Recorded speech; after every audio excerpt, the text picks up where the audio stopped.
రక్త బిందువులే ప్రార్థనలై రక్షణ గీతం పాడెను భువియందంతా.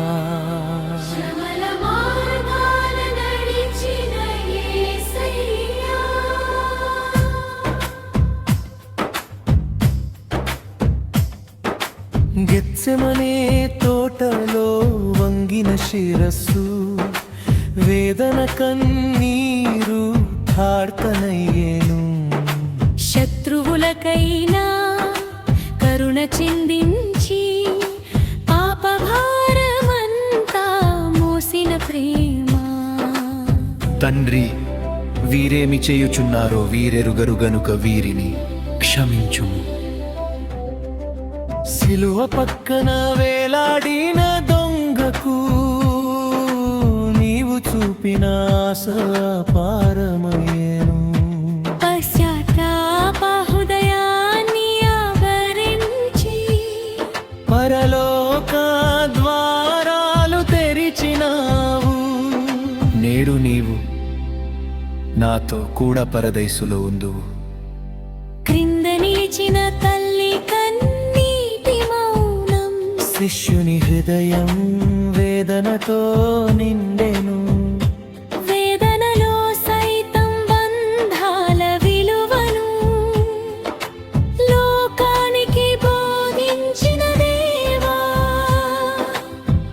అమ్మా, ఇదిగో నీ కుమారుడు, ఇదిగో నీ తల్లి. ఆకాశం చీకటై భూమి కంపించెను. నొప్పి భారమై ప్రాణం తడబడేను. మానవాళి ఆర్తిని మీలో ధరించి వేదన స్వరమై పలికినావు. నా దేవా, నా దేవా, నన్నెందుకు చేయి విడిచితివి?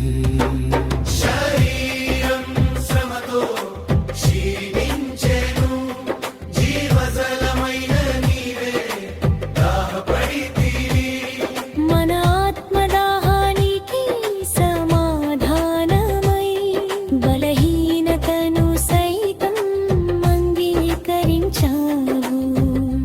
నేను దప్పిగొనుచున్నాను.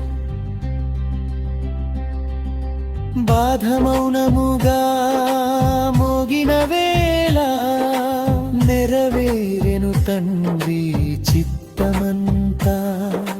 రుధిర సాక్ష్యంగా మిగిలిన సిలువే రక్షణ మార్గమై వెలిగెను. సమాప్తమైనది.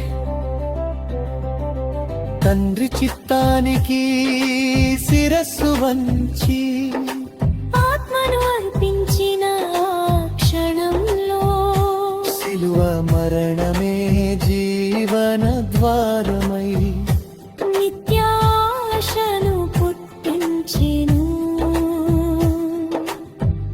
తండ్రి, నీ చేతికి నా ఆత్మను అప్పగించుకొనుచున్నాను.